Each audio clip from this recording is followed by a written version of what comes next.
Nakakabighaning halimuyak ng kanyang kusina. Nakakatakam na lutuin sa kanyang hapagkainan. Pabalik-balikan recipe ng mga pagkain kanyang ibabahagi direct from her kitchen sa kusina ni Momsy.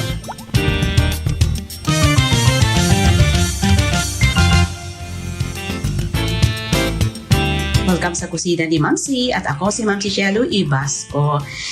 Kami na dalawang senior sa bahay, hindi na ganoon katibay ang aming mga tiyan para kumain ng karne araw-araw. Kaya naman naisipan ko na magluto ng tinola, pero tinolang isda.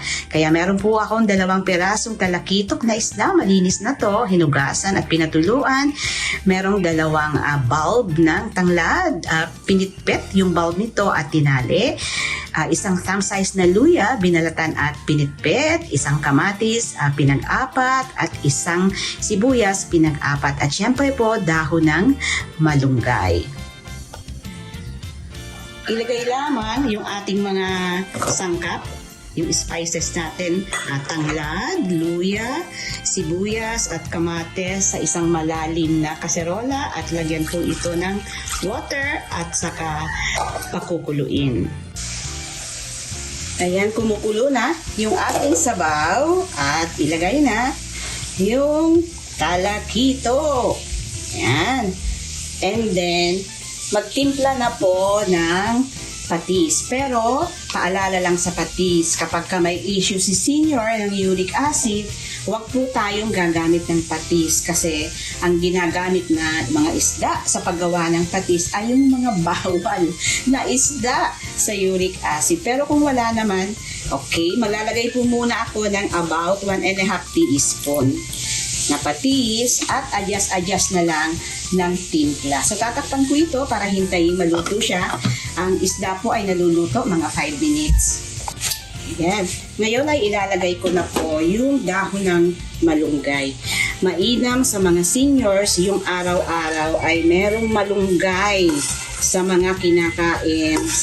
Kasi po napakasustansya nito at higit sa lahat wala siyang mga pesticides, wala siyang fertilizer at napaka-rich ito sa fiber kaya kailangan natin ito ng mga senior. So, pagka kumulo po ito ay tikman-tikman na lang, adjust ang kung gusto ng anghang, lagyan ng sili, kung hindi naman ay wag na, ang mahal pa naman ng sili ngayon.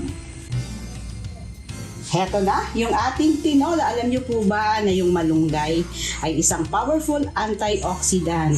Ang pakinabang natin dito, nababawasan daw po yung mga pamamaga sa loob ng katawan, nagbuboost ng immunity, nagbabalance ng blood sugar at cholesterol, sinusuportahan ang ating puso, ang ating brain, ang ating liver, at nakakatulong ito sa digestion. Ganon din po, nakakatulong ito sa pag-manage ng ating timbang. Samantalang ang tanglad naman ay nag-i-improve ng digestion, nakakabawas ng relief, ng stress, at meron din po itong antioxidant effect na may potensyal na makatulong, mapababa ng blood pressure, cholesterol, at naglalaban din po sa pamamaga.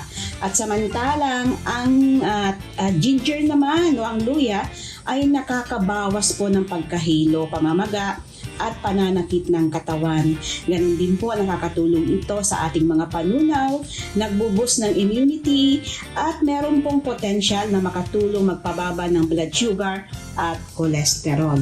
Kaya kung sa araw-araw na pagkain nating mga senior, meron tayong malunggay, merong luya, merong tanglad, ginagamit natin itong sangkap sa ating mga niluluto. Abay, patuloy po tayong sisigla. Kaya, mga senior, try na ang 3 sangkap na ito sa ating mga pagkain everyday.